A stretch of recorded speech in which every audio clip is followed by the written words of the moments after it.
This is one of the more spontaneous vlogs I think I've done so far on this channel.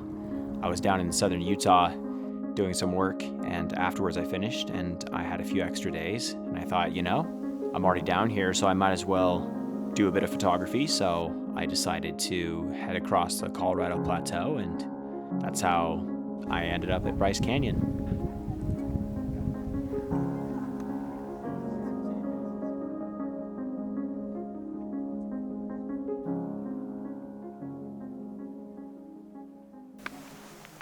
I don't know if you guys can hear it, but there's a guy playing his flute up there.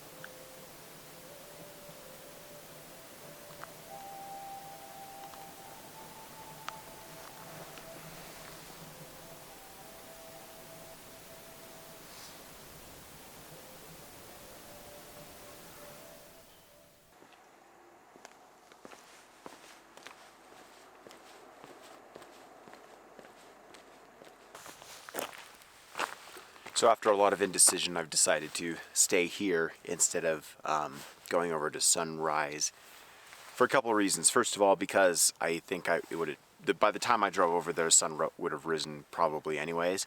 Secondly, because that's where most of the people go because it's called Sunrise. And then thirdly, because I don't want to get the same shot everybody else is getting, so I'm going to try something different. I think it's better to get a shot that is worse but unique than to get something that is good but the same as everybody else. There's hardly anybody here, so I think I made the right decision. And I need to get something lined up pretty quick because this is the best light. As soon as the sun starts really hitting these, they just get too blown out.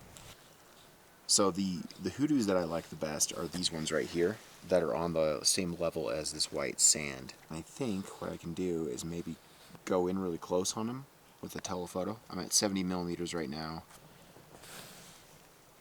But if I go a little bit further, I think I can frame something up, probably a vertical composition.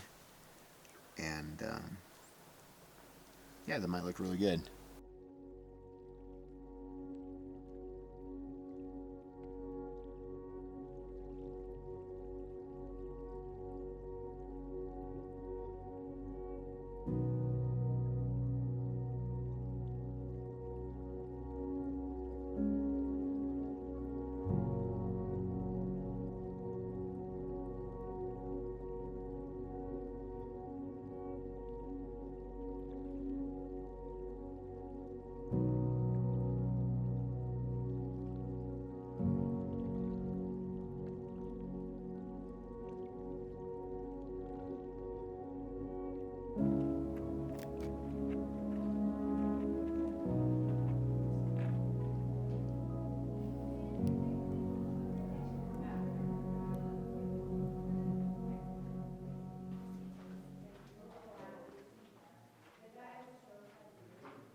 So I've learned never ever film in national parks, especially the crowded ones, which is every national park nowadays.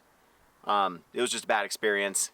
I kept on talking super quiet to the camera, really monotone, because I didn't want to bug anybody, and I would only film when there was no one around, and that's pretty much never. So bad experience. Even though there's great photography to be had there, I'm going to try to avoid crowded places in the future.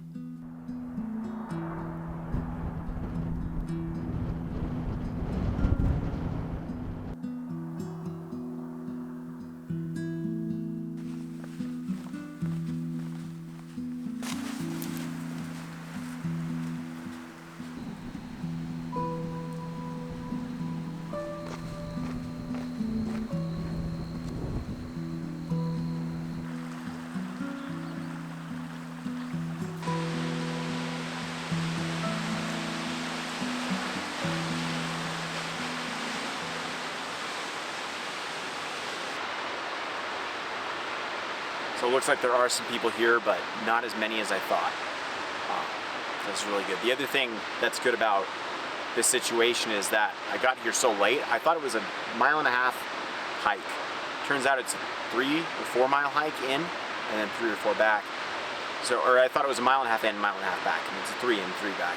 So, yeah, I miscalculated and only brought 1 liter of water for all that, and it's not summer heat, but it's still 80 degrees. So I've been conserving that as I've been hiking on my way here. But yeah, the falls are bigger than I expected, and they are also, I thought there would be less water this time of year, and then there's no sun on them because, oh yeah, that's why I was talking about how long it took me to get in, because now it's later in the afternoon and there's no sun on the falls. So what would have happened is you would have had half of the falls covered in shade and then half of it in sunlight, and then it would have been a mess and just wouldn't have looked good. So you want either one or the other. So let me show you guys what I have lined up. So it's easier to see on the camera because I have a wide angle lens on there. I think I'm at about, I'm at 16 millimeters. And I need to wait for these leaves to die down. Otherwise they're just gonna be all blurry. I'm focusing on the roots, and because I'm focusing on something that's so close to the camera, you can see it's only about 5 feet away. I need to also focus stack. So I'm gonna focus here, and then also focus there, and then I'm going to focus on the waterfall, and then I'm gonna hold the number 3 in front of there because it was 3 images. So I'll take a picture of my fingers holding out 3, and that'll let me know later on when I'm going through the files that the 3 images preceding that are the ones that were focus stacked. I'll show you how I'd do the focus stacking. So I'd probably focus something like there, and I don't do focus stacking too often, so if I mess up, I'm sorry guys. And then I'd probably focus maybe on the beach, and then out on the waterfall like that. And then I'll take, I can't do it with 2 hands, but essentially I do that. 3 fingers in the front like that. So when I'm going through the files, I know 3 preceding this image are the ones that I want to stack.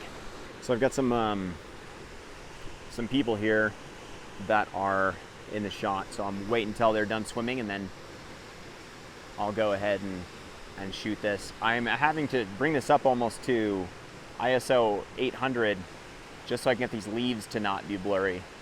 But if you do that, then the waterfall is no longer blurry. So it's kind of a, I don't know, photographer problems, I guess. So it's been tough with all the waves of people. I've been having to time my shoot in between people jumping in and swimming in the water. It's not so big of a deal. Even if they were in there, I could, Photoshop them out. But I'd rather have them not in it. It feels more natural, more authentic that way. But yeah, this is a really good area. I think now that I'm done shooting, I'll just sit here and enjoy it. It's really calming.